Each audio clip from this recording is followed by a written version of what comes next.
It was Indiana football versus Missouri that year. They were ranked really ranked in the country.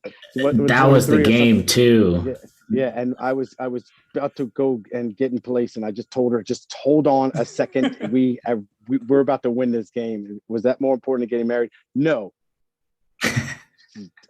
No. She's I hope she's not watching. So yeah, but IU sports is something we live and breathe and die by. It actually is one thing that actually bonds us all together because NFL we all have different teams, NBA we have different teams, but the one thing we have a connection is Indiana sports. So whatever we're watching, I mean, it could be like I'm getting excited watching about seeing our Indiana baseball team. So it's really cool to see Indiana sports, and that's the one bond we all will keep, and I think it's great. Now that my son plays soccer and baseball, and we've been watching IU soccer on the Big Ten Network, and just the incredible year that they have year after year. It's just it's a cool thing to enjoy ourselves, but then also share with our kids. Something like 8 Sweet 16s in a row, I think, for the soccer team is what they're ridiculous. On. Something like that. This last game was tough though, man. St. Francis didn't play like that one dude who was injured but running full sprints behind our defense. I was watching that game. I was trying to get my son into it, but he's 4 years old and doesn't really care about anything. But yeah, it was intense, man. When it got to PKs, I was just like, all right, our keeper has been standing on his head this whole game. Celentano is a beast, man. Dude, he saved two shots that are no-brainer goals with just about any other goalie. So he was definitely the MVP of that game for sure. Now, speaking of watching all of these games, and of course getting back to Bloomington to visit, let alone if you're doing a concert at the auditorium or something like that, is probably hard to come by. So do you guys get to go to see games live very much, or you to go when you're in town, do you try and go see games? What is the live experience like for all of you? Well, for football, I got lucky. I got to see the bowl game. Unfortunately, it wasn't a win for us. I'm down in Florida, so I got to see the game. Yeah. So it was tough, but to see us, that was the first time I've ever been to a bowl game. Period. So it was, even though we lost, it was kind of exciting moment, and it was great to see how great. Look, I don't think this is understated. Our fans travel with the best of them, and we just kind of took over Tampa. It was IU South for a day. It was great. Wish we'd have won, but I think that obviously Alan got us on the right track. I think we're going to be just fine going forward. We got a great 4-star recruit yesterday or 2 days ago, so I think we can get those 4 or 5s. We'll become a program to be reckoned with. Steve, when was the last time we were all together before COVID? Last time was in March. We were rehearsing, and oh, by the way, we went and saw the IU Minnesota game. But then each year, I live in Cincinnati, so about 2.5 hours away, which is handy. So I've been able to take my son to a game. I've been able to take my daughter to a game. One year, just as a Christmas present, I took all the guys in my family up to IU to Assembly Hall for a game. We saw actually Juwan Morgan's Senior Day game, and it was just incredible. It's an environment unlike any other. So it's a treat to live close by and be able to check those things out. That was also didn't you guys go? I saw you at Iowa game. I had floor seats. Steve and I went to Iowa with our wives, and that was just an unreal game. It was unreal, and my wife is still mortified. She's like, "You can go with Seggie anytime you want, but I'm never going with you two again." Yeah, I got lucky enough to see that game. They were number 9 in the country. We beat them. That was they had Jock, who was really good. They had some players, but I remember we toughed that out. It was a fun game to be at. It was good to see. Good enough to see the bros there at the game too. Was that team with that Iowa guy that kept poking people's eyes? Forgot his name. That guy. Yeah, I can't remember his name either. Woodbury, wasn't him? Oh, yeah, I remember. Yeah. So with all of this, just taking in all of these Hoosier games as a group, who is the craziest, or the crazy is a good word. Who's the craziest when all of you are watching games together on a bus or wherever? I think that you're looking at those two. In my camera, they're over here, but yeah, I mean Seggie is vocal. I'm more of a pace. I'm a pace guy. I can't sit still. Steve is more of calling the plays. Why aren't they running the back door and picket fence? And it's like, all right, man. Like they can't hear you, bro. But like, so they get really intense into the game. I can't. I'm one of those guys that like if we start losing, I have to walk away, or I'm the reason. What's this? Super. We're all gonna have our superstition, but I would say the two most vocal are those two. Like, yo, man, he can't hear you, man. Sit you behind down. We trying to watch the game, bro. All I'm saying is somebody's got to call out the screens, man. Yeah, and what I do is provide true value in finding the flaws in the other team's players and just incessantly making fun of them. Just making fun of them to the point where if they were around, they would literally be in tears. Different color commentary per se. Sure, yeah. You'd be great commentary. Yes, you'd be a great heckler if you were on the sidelines next to, like, if they're shooting free throws, something like, yeah, it's like so and so's got taken to school by his mom today or something like that. Yeah. Unfortunately, he does the same thing at our shows. So okay.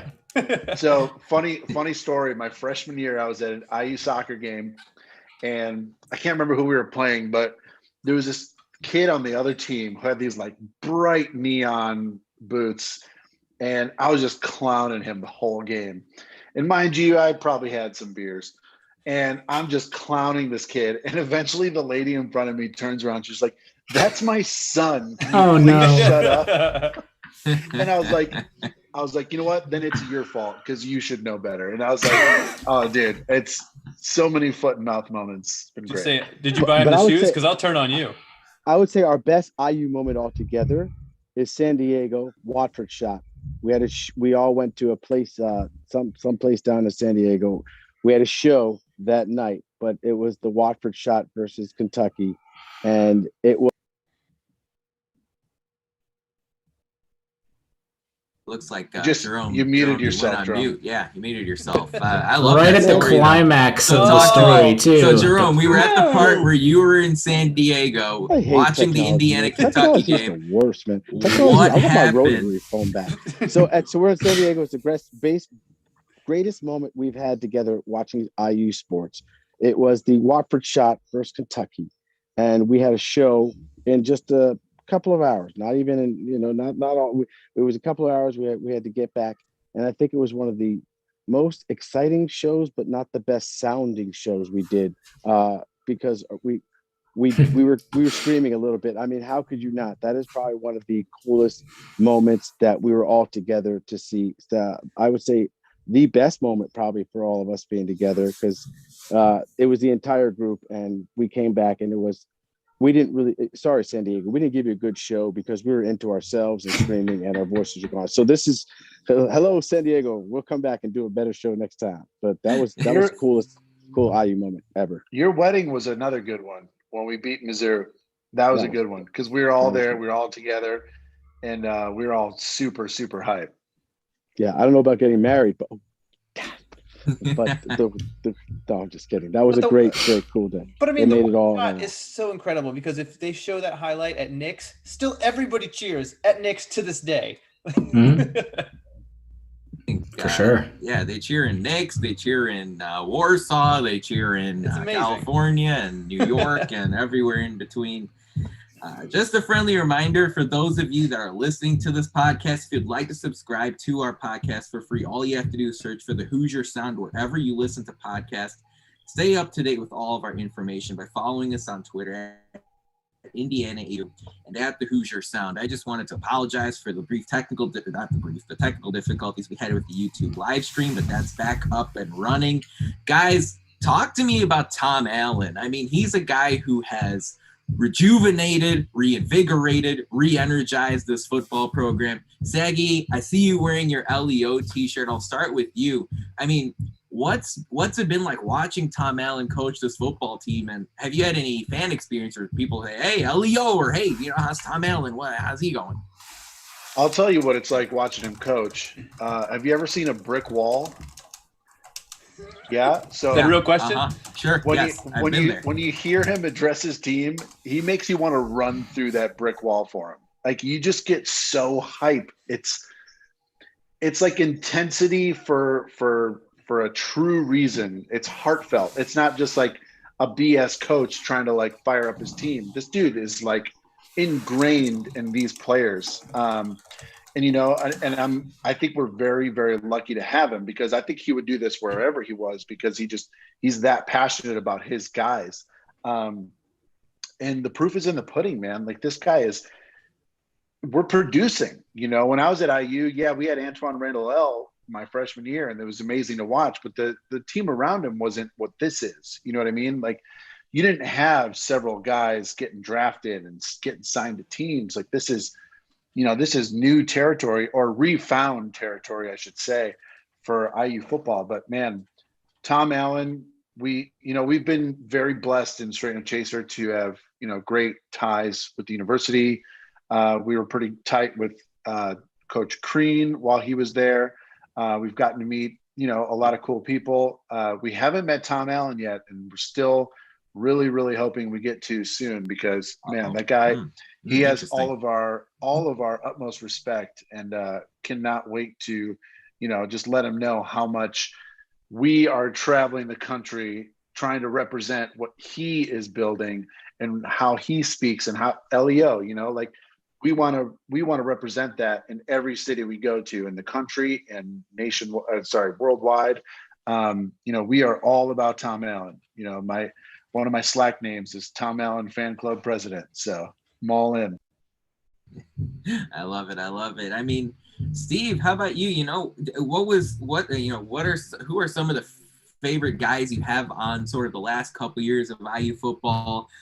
What were some of the big highlights for you in the last couple seasons in the Tom Allen era? The Hoosiers beat Michigan, the Hoosiers beat Penn State. I mean, it had to be really fun to watch it all. Of course. I mean, the reach against Penn State was just incredible. It set the tone for the entire year.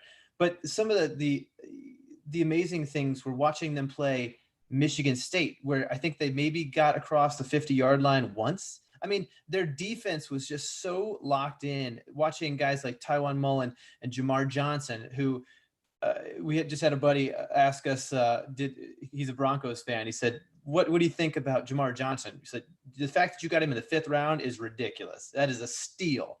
So I think he's going to be great. Absolute steal. The guy just makes picks, just makes plays. But you're seeing now, the entire McCullough family tree is coming in to just be the next wave, and they are just ridiculous with the linebacker, the kid from Miami who just transferred in. He's going to be in your safety spot. Like, he's going to be great. But then his two brothers are then going to be the 2 highest rated recruits we've ever had. So this seems much more sustainable than even Mallory. It seems to be growing on itself. And it, I hope that the results keep coming, because that's just going to keep bringing recruits. And that moment they had at the end of the Wisconsin game, again, that's the best recruiting video anybody's ever had, and it was on national TV.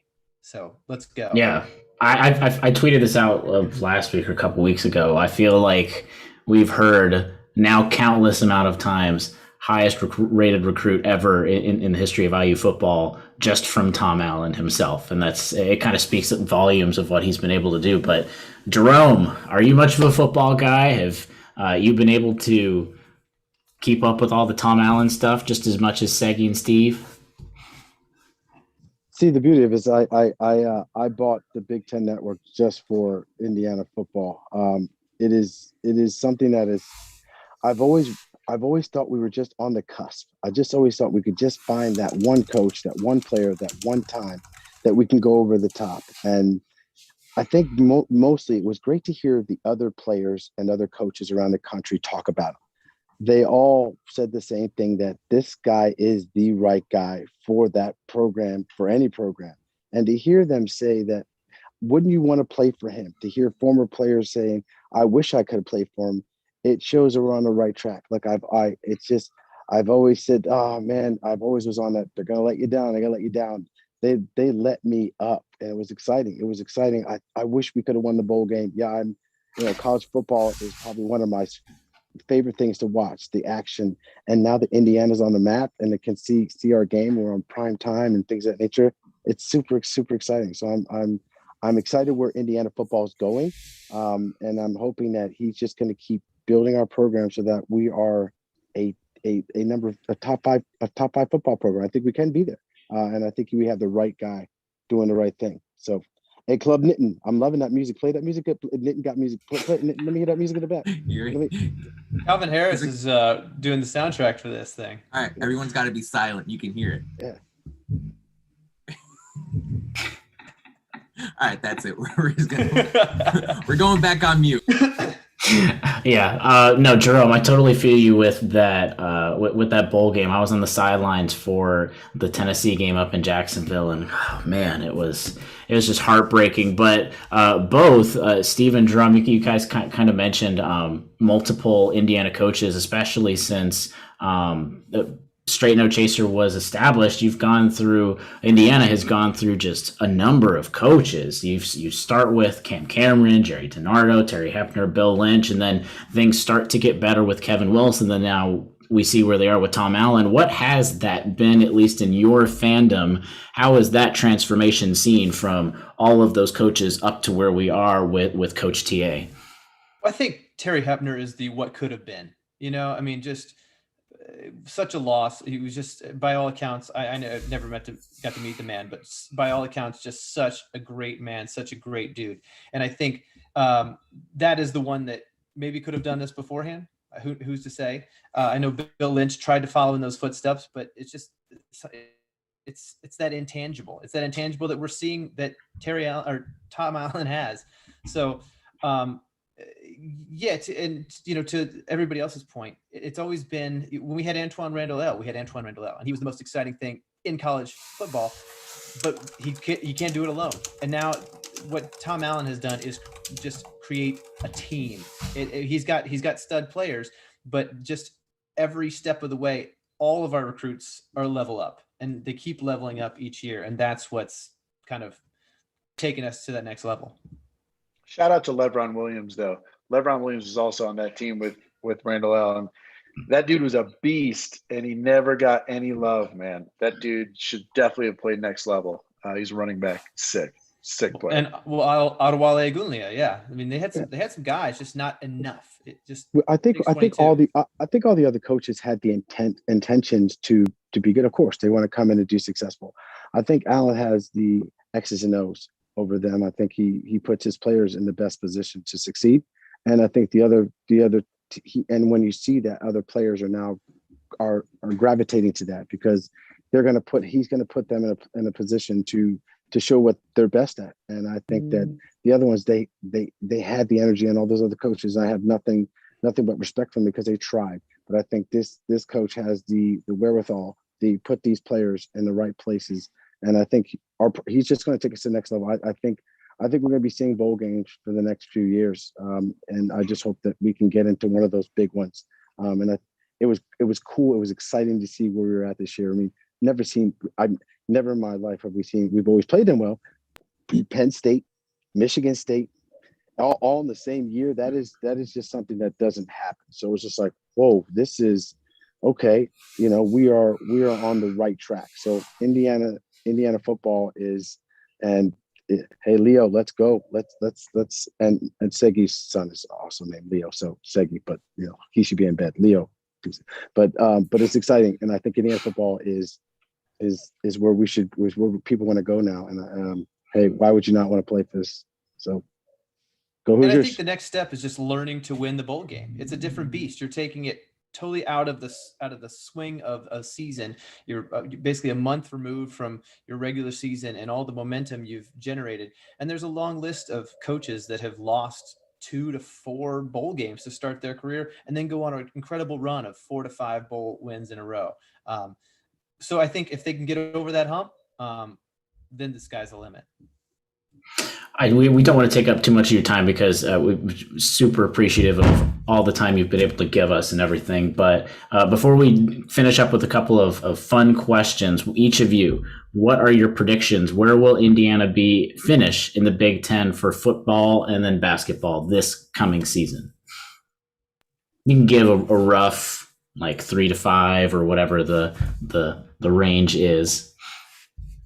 I'll say Put them we'll on the finish, spot.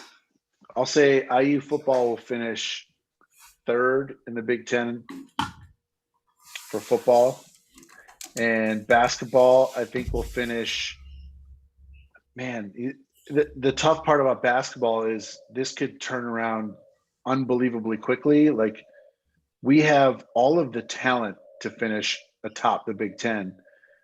The question is, can we do it this quickly? I'm going to say, I'm not going to put too much pressure on them because I know they're all watching. I'm going to say,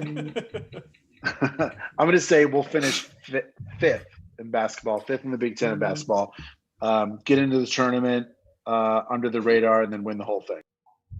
That's actually pretty crazy, Seggie, because those are my exact rankings for both teams. I think 3 is going to be tough, but for football. But I think we can get there. Look, with Trace coming back, everybody coming back, Finney, mostly everybody coming back. With the talent comes in, we're a little small, but I think with that NBA experience, so I agree with the 3 and 5. So I'm going to stick with that. So 3 and 5. I'm not going to just. I also will lock that in. So that's my lock it in 3 and 5. You guys have no confidence. I'm saying we go number 2 in the Big Ten East.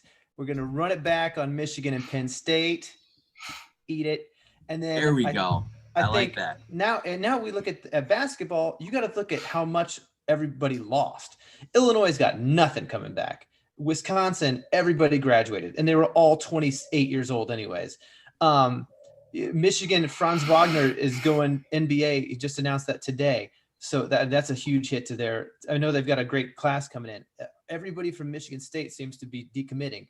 Like, I think we can go third. I think if they can turn it around, if they can shoot, they can go get up to third. I think we want that, Steve. We want that. We hope that. We're being not confident. We're being realistic. Relax. We're in the off season. This is the time to shoot. But I do see your point about losing a lot of players. A lot of these teams lost to the third. But look, Minnesota still has a pretty good team out there. Even though these teams lost players, when you get a name like basketball. Minnesota, then they had a pretty Marcus good Carr is gone. Liam Robbins is gone. Like, Iowa's losing Garza. Well, yeah, losing that's all. CJ Frederick. I mean, they lose Wieskamp. It's Frederick, not Frederick. Frederick. No, that's the different guy. That's Toussaint. CJ Frederick ain't French. CJ. Yeah, CJ. Yeah, they're saying that Purdue's supposed to be a tough out next season. We haven't beaten those guys in right. We need. I mean, if we can win one of those games, that would be a big win for us this year, because Jaden Ivey looks pretty darn tough. Trayvon Williams is coming back. Or Travion Williams. But also they're the only ones. Michigan's gonna be tough. Michigan's tough. But also, did you think about this? That Purdue sucks. So. I mean, did you think about it that way? Like, did you really consider that aspect of it? Because when you think about it that way, it doesn't matter what their record is. Purdue sucks. We'll be fine. I love it. They deliver a great pizza. Oh man. So here's the deal. If Straight No Chaser was a basketball team, who's the head coach? Who's the best player? Who's the spark off the bench?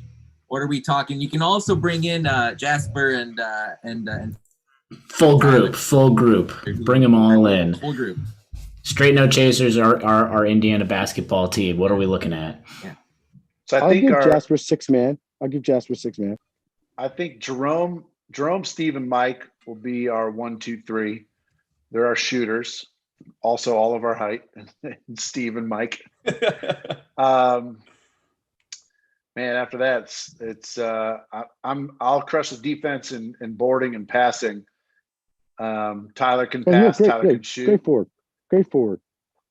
I don't know anything about Jasper's basketball skills. I would give Walt maybe coach.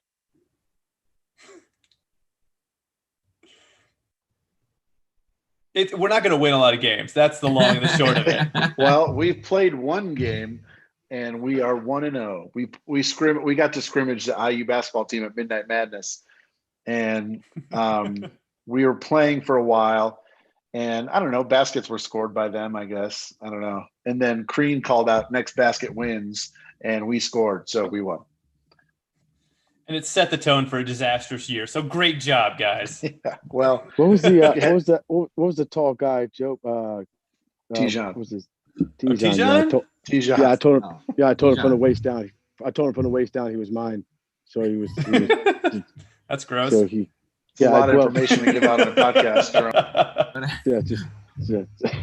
What I would do to be 7 feet tall, just for like a week. You know, I'd love to dunk a basketball. Right. It'd be nice. On like a 10-foot hoop, not like the Nerf. Exactly. In the base. Have you ever been on a plane? I feel like being 7 feet tall would be terrible. That's what I'm saying. Though. Just for a week. A week though, man. Yeah. You're going to walk through a lot of doors in a week. That's Seggie, he has a card table as his TV stand. That's right. I hit my head on the ceiling here. How about this? You guys have all been in Bloomington. What's the go-to restaurant for the three of you? What's your favorite place to eat? Now that restaurants are opening back up slowly but surely. Zagreb's if we're gonna go big time dinner, we'll go Zagreb's. Obviously, our favorite bar still and always will be Kilroy's. But we love Nick's. Nick's is Nick's. We have to make an appearance at Nick's as well. I don't really know of the new spots. Like late night for us was La Bamba's. You guys didn't. There's no La Bamba's. It's like I think it's like an Urban Outfitters. I was like, La Bamba's is just sold out. The Von Lee was really a movie theater. That's. Sorry, I'm old. Silent films. Yeah. I was there when it was just Kirk. There's no wood just yet. Just like, I mean, it was but like Nick's is a spot. Kilroy's is our spot. I mean, Laughing Planet, very underrated burrito. Yeah. Pizza Express, obviously. Malibu Grill. They got rid of Mad Mushroom, so I'm upset about that. Farm, obviously. Cafe, so much good. Got to give a little love to Upland. Upland's always a good time. Absolutely. Yes, sir. Back in the day was Yogi's. Yogi's is back though. It took over Scotty's spot. Now I hear there's Irish Lion too. Yeah. Trojan Horse. I hear there's a new Mexican spot right like kitty corner from Yogi, the new Yogi's. Kind of in that spot that was like a cursed restaurant spot, turned over like every 2 years. No, you're thinking of Taco Bell, Seggie. No, that. No, I can confirm for Seggie there is a new Mexican place there. It's called La Una Cantina. Okay. I've heard good things, so I have to check it out. Right across the street from Taco Bell. Real intense competition. And Social Cantina and Smoked and like those. Yeah, those are all good. I mean, there's a lot of good food, and I love all the little ethnic restaurants. So they're on 4th Street. Obviously Puccini's. If you're trying to go on a date. And you're 18. And that's the beauty of Bloomington is that we never thought that you'd come to college town and be able to find so many amazing places to eat. Back when I was going to school, there was the date night, we would go to a place called Grisanti's. It was a little Italian restaurant. They had some really good, they got rid of Lenny's? They still have Lenny's? I believe Lenny's is still there. Okay. There's some really amazing places. But it was more than just going out. I missed Thursday nights at the Bears, having a Harry Bear, listening to some music or comedy. They used to have comedy. And then we would do hot bod night at Mars. They don't have that. You guys have Walnut Street or something, something. Well, the thing that blew me away was that the Dalai Lama's brother lived there and ran the Snow Lion restaurant. Like, really? The Dalai Lama's brother lives in Bloomington, Indiana. So it's just this awesome little cultural oasis in the middle of Indiana. And I'm from Southern Indiana. So I know it is the exception, not the rule.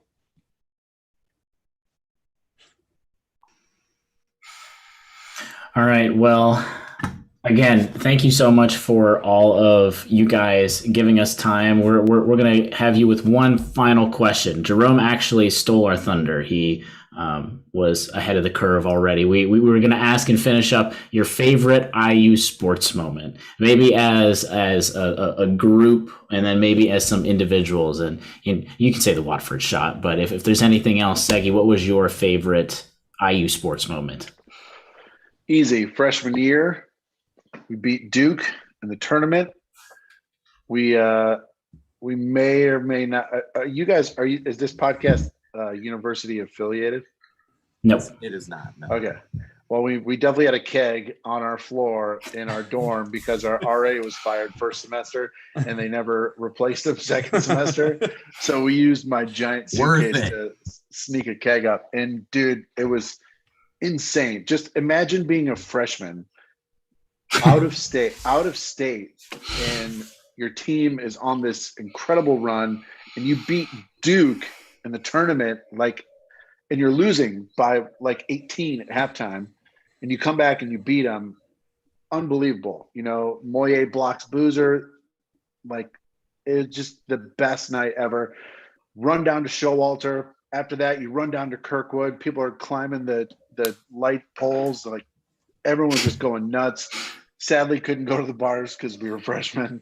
But man, that for individual moment, that's my best moment. For group moment, I got to go with the watch shot, or like I said at Jerome's wedding, the Mizzou game.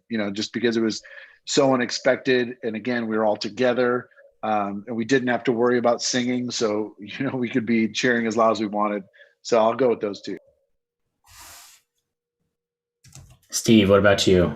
Yeah, for me, on an individual level, just because I am an Indiana boy, I still remember watching the Keith Smart shot, in my parents' living room, sitting on the floor playing with some toys late at night back in the 1987.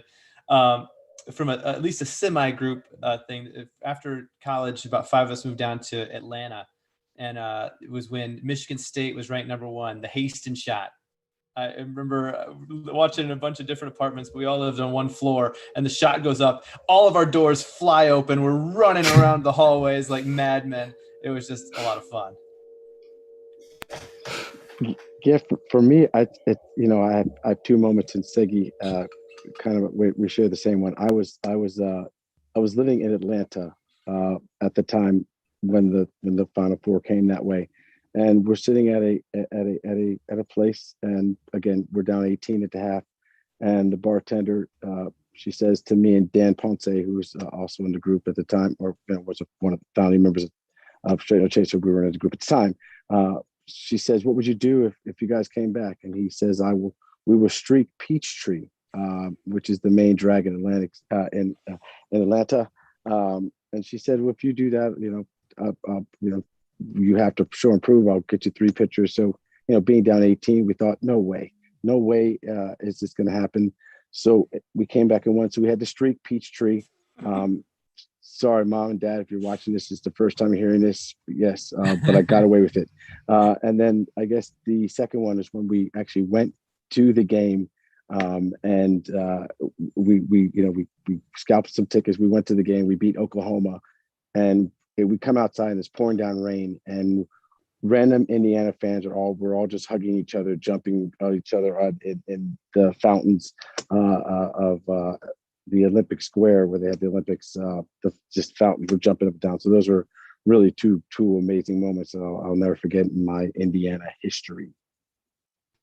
Wonderful. I absolutely love it. Before we wrap up tonight, Seggie, where can fans find out more about Straight No Chaser? Where can they go to the World Wide Web or social media, or where can they go find out more about your group?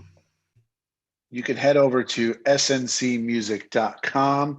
All of our information is there. Like I said, we have some live streams coming up next weekend, Friday the 14th, 2 shows on Saturday the 15th, and then another show on Sunday. We're collaborating with a couple of the bros from Home Free, another acapella group. So if you're an acapella nerd, you'll definitely know who they are. But yeah, check out sncmusic.com. All the info's there. We've got summer dates where we will be doing in-person shows. Thank God. Hope, fingers crossed. And we've got a fall tour coming up too. So yeah, check everything out at sncmusic.com. And if you ever see us out and about, come say what up. We're all friendly. We all want to talk IU sports. So the invitation is out there. Wonderful. Thanks for joining us again tonight, guys. That about wraps it up for our 196th show of the Hoosier Sound. Thank you so much for joining us. We really appreciate your support. Thank you to our live audience, especially for bearing with our YouTube difficulties. You guys are all beautiful people. To hear more fantastic episodes like the one you heard today, be sure to follow us at Indiana HQ and at the Hoosier Sound. To make sure you don't miss any in the future, you can also go to our website, indianahq.com, to find everything in one place. Lastly, if you enjoy our show, leave us a review, tell a friend, share our links. Your support really helps us grow this podcast and reach more passionate IU fans such as yourselves and Straight No Chaser. But as always,